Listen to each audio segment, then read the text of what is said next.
Let's see in detail about the process. So what is the process? So basically first we have the program that present in the hard disk. So when we write a program that is present in the hard disk and we call it programs only, like a lot of C code, Java code or Python code, everything is there in the hard disk or secondary memory. Now when we compile that program, it will convert to the executable code, or you can say the .exe file. So we have the, let's say, .java file or .py file, and once we compile it, it will become the exe file, and that exe file will also present in the hard disk only, or you can say the secondary memory. Now this file is still in the hard disk. Now let's say you want to execute that file. So once we click on the execute file, it will become the process. So previously we have the program, and now it become the process when you start executing that program. So it was there at the hard disk, and now this become the process, and it is present in the RAM, or you can say the primary memory. Now this process is not actually like this. Generally the operating system will treat the process like this. So the process have a lot of informations which is required by the operating system. Like these informations are like the stack informations, or let's say the heap informations, data sections, or the executable code. So a lot of informations that are present in the process, and the operating system will treat the process like this, and it needs all these informations. So basically we have the stack. So what is this stack section? So let's say you have written some program and it is using a lot of local variables, or let's say it is using a lot of functions, recursive functions. So all those functions, recursive function, arguments, everything will store into the stack. So your process, or you can say your program, required the memory, and that memory it will get from the stack. So we have the stack also present in this process. Then we have the heap. So let's say if you are writing some set of programs and you're using a lot of variables, or let's say if you're writing the C program, you're using the malloc, which is actually taking the memory from the heap. So that's why we have the heap section as well. So we have the stack and the heap. And if you see, the direction of the stack is downwards and the direction of the heap is upwards. It means this is the complete section of memory that has been used by the process. This is, let's say, the process P1. And how this process comes? This process comes from the program that you have written. So let's say your program have used a lot of memory. It can use the stack, it can use the heap, but it's your wish whether you want to use more heap or less stack, or if you want to use more stack or less heap. Depend on your requirement, you have written the code. Let's say if you have used a lot of stack operations, so it will start taking the memory downwards. And let's say if you have taken more heap or a lot of malloc you have used, then start taking the memory from the upwards. So this complete section is considered as the memory that has been used by this particular process. Then we have the data section. So let's say you have used a lot of static variables or a lot of global variables in your program. So all these informations are present in the data section of the process. So we have the memory, we have the data, and then we have the code section, which is actually the executable code. That is the executable to code that is generated from your program. So basically CPU will execute this executable code, and let's say during the execution of the code, if the CPU requires the data, it will take the data information from the data sections like global variables or static variables.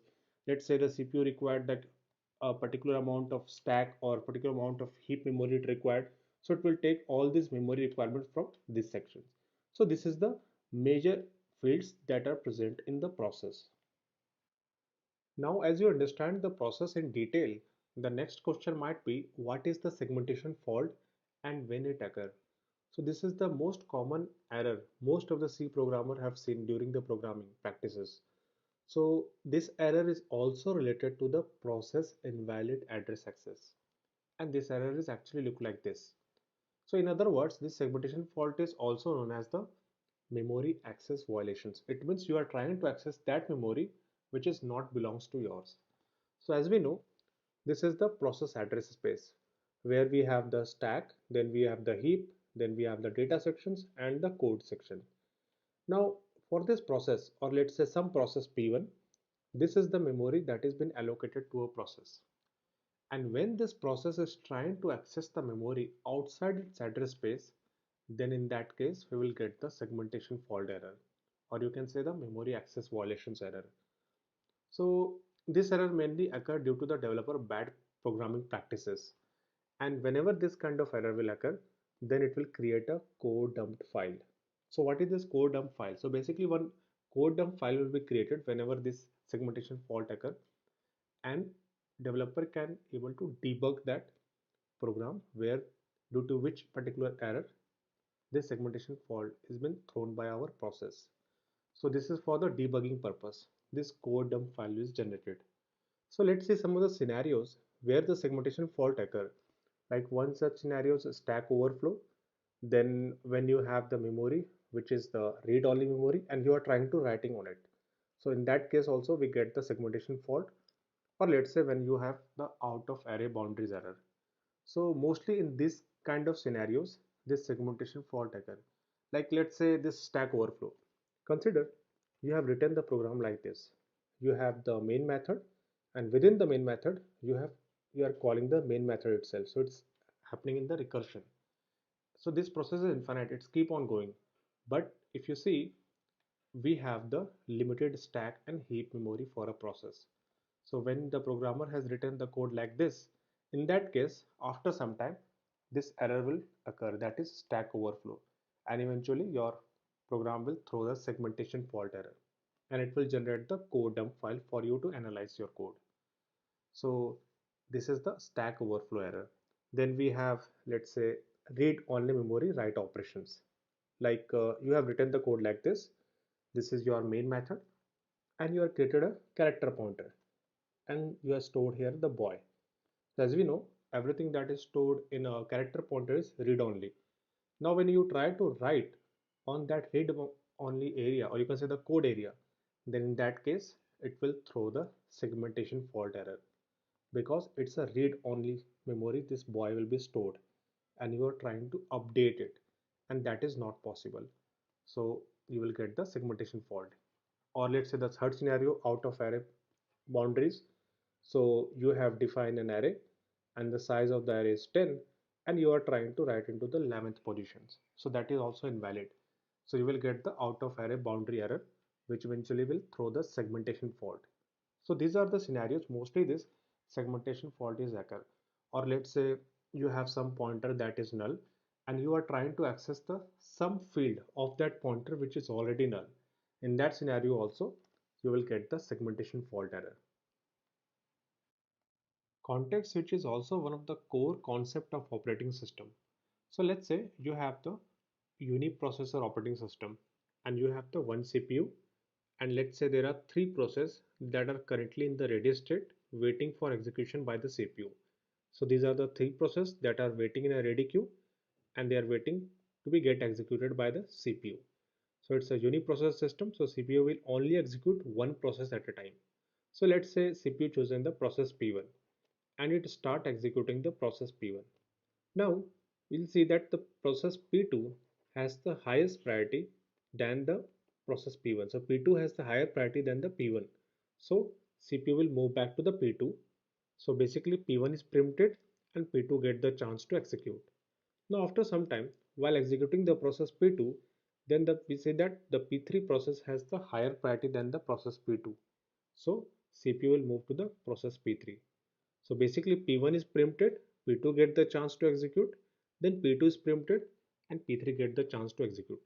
So this is the process, we call it as a context switching. So we are switching, basically CPU is switching from P1 to P2, and correspondingly from P2 to P3 and so on. And this process will keep on happening because CPU can only execute one process at a time.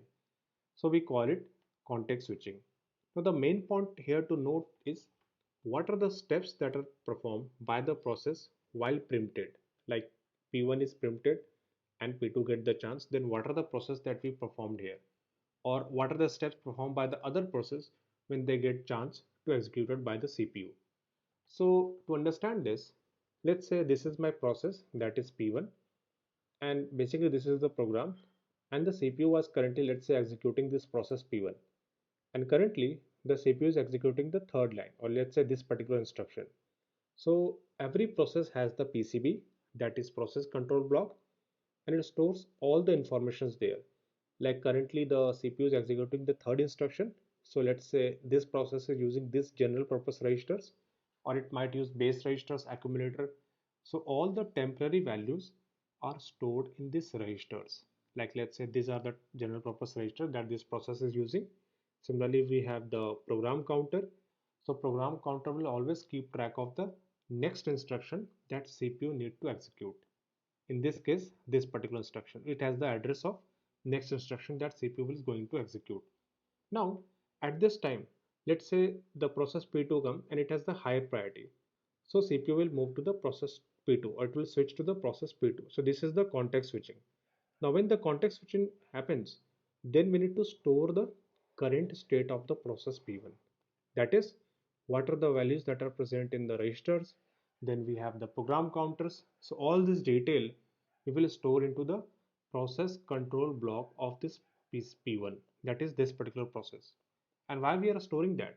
So let's say in future when P1 will again get the chance to be executed by the CPU, we should know where we need to start. So that's why we'll store all these details into the PCB of this process. And once the CPU will, let's say in future, start executing the P1, so from this registers and the program counter, we got to know that from where it would resume the operations. So that's why we will store all these details.